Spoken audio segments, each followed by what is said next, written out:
Welcome, Bobby. I appreciate you for agreeing to this interview. I would like to take this time to remind you that this interview is being recorded and will be uploaded for educational purposes in my SEP 272 class. Are you comfortable with this interview being recorded? Yes, absolutely. Okay. Bobby is a quarterback and wide receiver coach for George Washington High School in Charleston, West Virginia. George Washington just made a relatively deep run into the state tournament. Bobby, how do you feel that your athletes have dealt with mental issues such as burnout this season? So, when you're dealing with high school kids, burnout is definitely something you have to look at a lot. Football season's a long season. We start in August. We go pretty much year round. The season really goes from August to early December if you make it as far as you can. So we try to give them the weekend off. We play on Friday night. We don't play on Saturdays. Try to give them at least Saturday and Sunday off. Mondays are kind of a lighter day. So really, like, the only days we're really going really hard and stay in practice for 2 hours is really just Tuesdays and Wednesdays. And I feel like that kind of helps them not get burnt out as much throughout the whole season. Another thing we do is we kind of talk to them about it, make sure that they're like feeling involved, make sure that they don't feel like the season's dragging, that they're having fun with it, because it is a game at the end of the day. And I think that's just like the main things we do. I feel like the younger players kind of have a tendency to burn out more quickly just because they haven't experienced a season as long as what football season is. Because in middle school, kids are only going like 8 games, so it's like 2 months. Whereas in high school, it can go up to 3 to 4 months if you make it really far. So a lot of times by their senior year, they don't experience the burnout as much. But with those younger kids, we definitely try to monitor it as close as possible. Yeah, no, I totally understand that. Yeah, when I did it myself, it just kind of felt like I was totally unprepared for just how long it really would be. But knowing how it feels from the athlete perspective, I can totally see how people get burnout, how they experience it, and how they deal with it. Yeah, absolutely. I mean, you as a coach, sometimes we get a little burnout. And I'm a grown man, and I can't imagine what it's like for a 13, 14-year-old sometimes, too. I kind of forget what that feels like. So, yeah. I'm going to shoot an easy one at you. What is it like being a football coach? I really enjoy being a football coach. I've always kind of wanted to do that my whole life. I always just wanted to coach. I didn't really start playing football until I was in 8th grade. So football was kind of a relatively new thing to me when I was in high school. And I just fell in love with it. And also, I just love being around the game. I love the game, love being around the players, being like a mentor to them, building those relationships with them. That just makes it all worth it for me. I know that it is a lot of hours, but I really enjoy it. It's just fun. I just enjoy being around the kids and being around the game. Yeah, I'm sure growing up it was probably one of your favorite things to do. So I can see how it could translate into your adult life. And I'm glad that you found a place that can allow you to like be a kid again. Yeah, absolutely. Let's see. So, what strategies do you use to motivate your athletes to become the best versions of themselves on and off the field?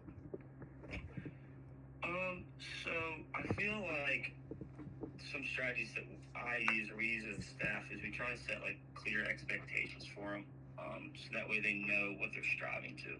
We don't want to have a moving target. So motivating them to, hey, we want you to do this specific job, helps them on the field, and also just kind of like leading by example on the field, like bringing energy kind of motivates them as well. Because they do have rough days, and making sure that you're bringing energy every day motivates them and kind of puts the rough day they had kind of like in the back burner for a little bit. That's kind of the on the field thing.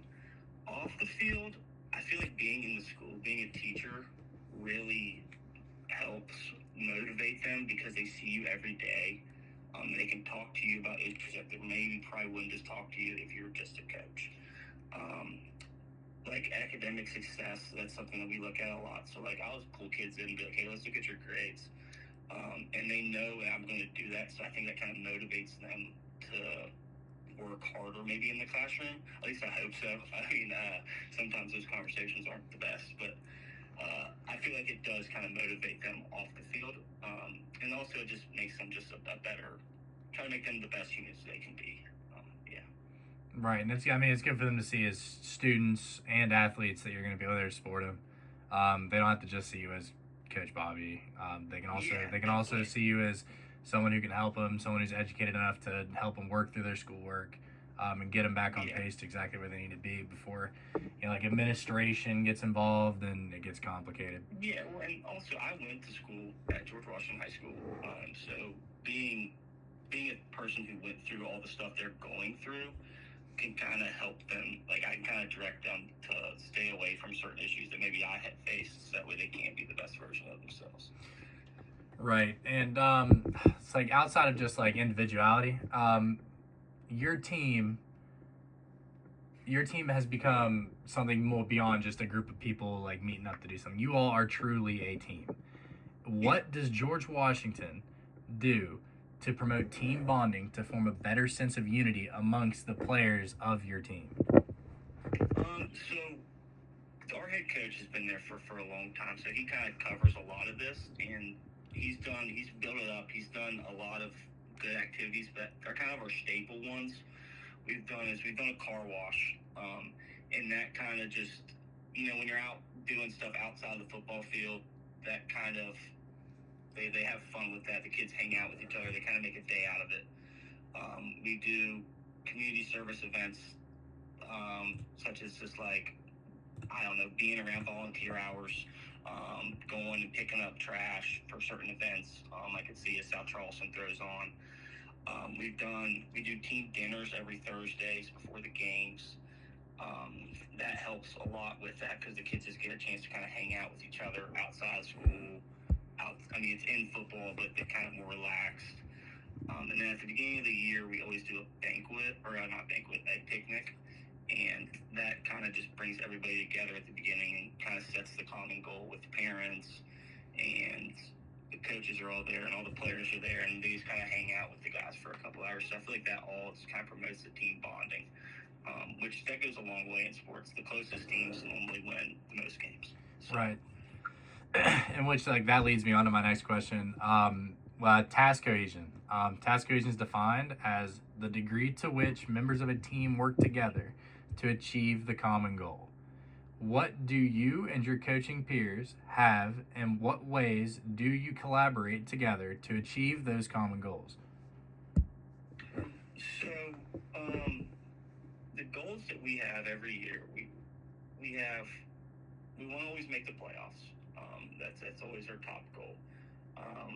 We want to make sure the kids are having fun. It is a game at the end of the day. We want to win, but we want to make sure the kids are enjoying themselves and they have good memories. And I'd say those are kind of our two main goals. And we collaborate every Sunday as a staff. We meet together Sunday evenings, and we talk about game plan, and we talk about how kids are doing, and talk about the team, but also individuals, and try to form a game plan going into the next week.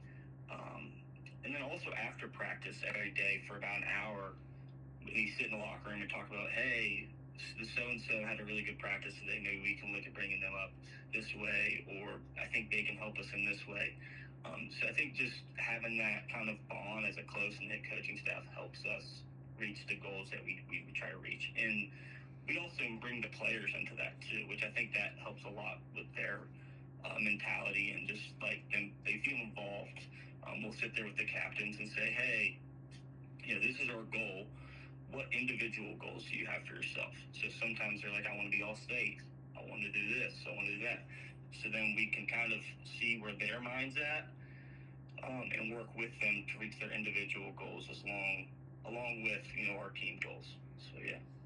Right. I feel like that's something that, like, most coaches, like, you think about, like, sports, and the only thing that people really care about are wins and losses. But, at the end of the day, like, you're coaching a group of young athletes, and you're trying to inspire them in ways that they've never been inspired before. So worrying about their fun and their enjoyment of the sport, and like growing their love of the game, like I feel like that's just as important as a win or a loss.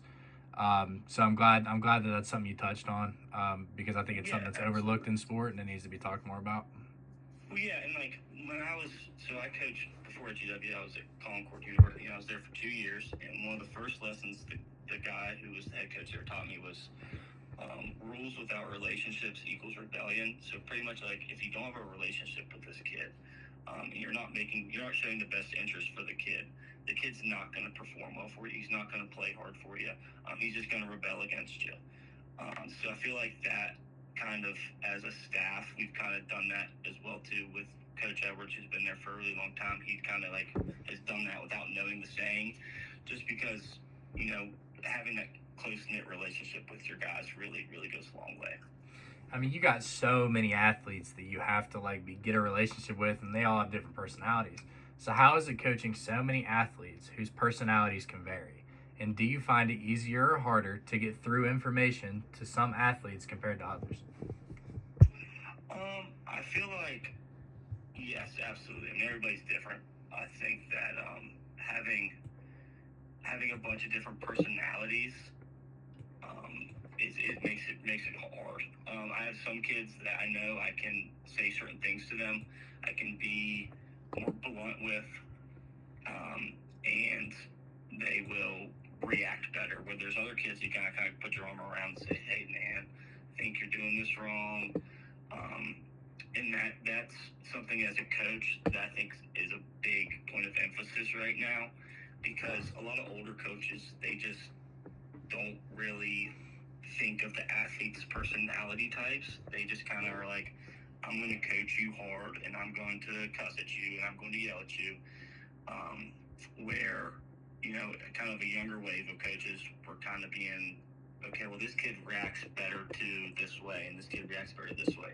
So it definitely is harder getting information to some kids. And also, at the high school level, we have kids who have individual learning plans who they can't remember the plays. So then you also have to get information such as the plays to them, which is a lot harder than when you have a kid who's going to go to, I don't know, Yale or Harvard. He can, with plays or concepts, remember them a lot quicker.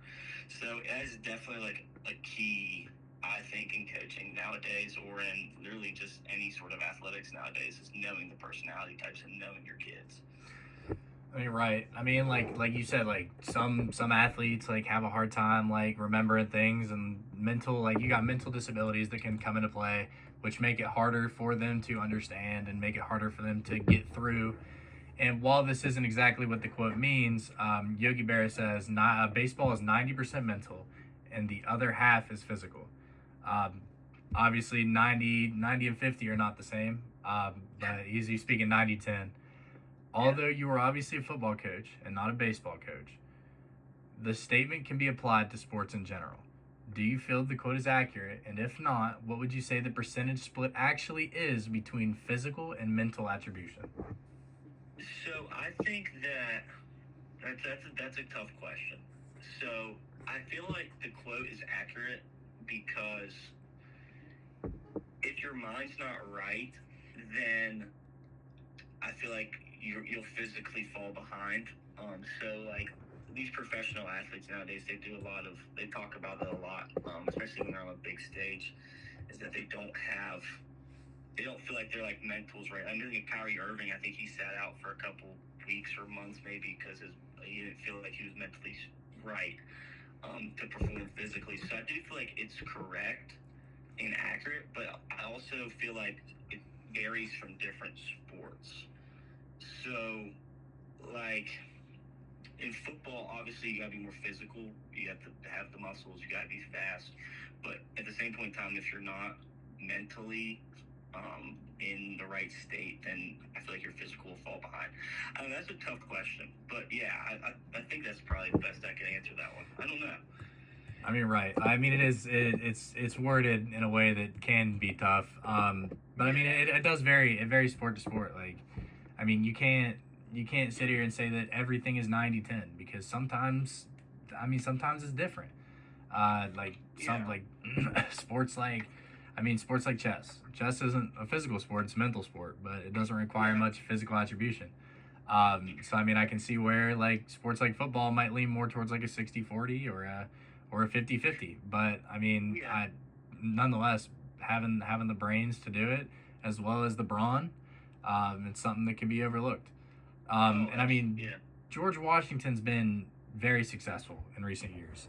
In the past 2 years specifically, I feel like you've done a great job coordinating these quarterbacks and wide receivers to get them to the best possible positions that they can be in. What is something that, yeah, you're welcome. What is something that George Washington does that makes your team more successful than others?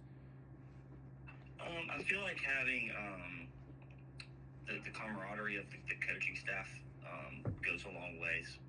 There's a lot of coaches, especially in the Kanawha Valley, that have been moved around a lot. So I feel like that makes it successful than a lot of the teams that our athletes could probably match up closely with.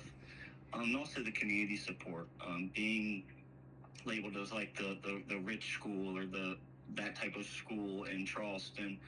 Um, it's true in some ways, and it helps us in some ways and hurts us in others, but it helps us definitely with, moms and dads are willing to put in the time and the effort to make sure that the team is successful. And as a coach, we don't have to worry about um, making sure meals are taken care of and stuff like that. And also, we don't have to worry about when the kid goes home that their mom and dad is going to put more stress on them. A lot of times, like mentally, because a lot of times they go home to a nice household, and that also kind of helps us be more successful. So I think community is probably the thing. Community and the team or the coaching staff is probably the two things that make us the most successful.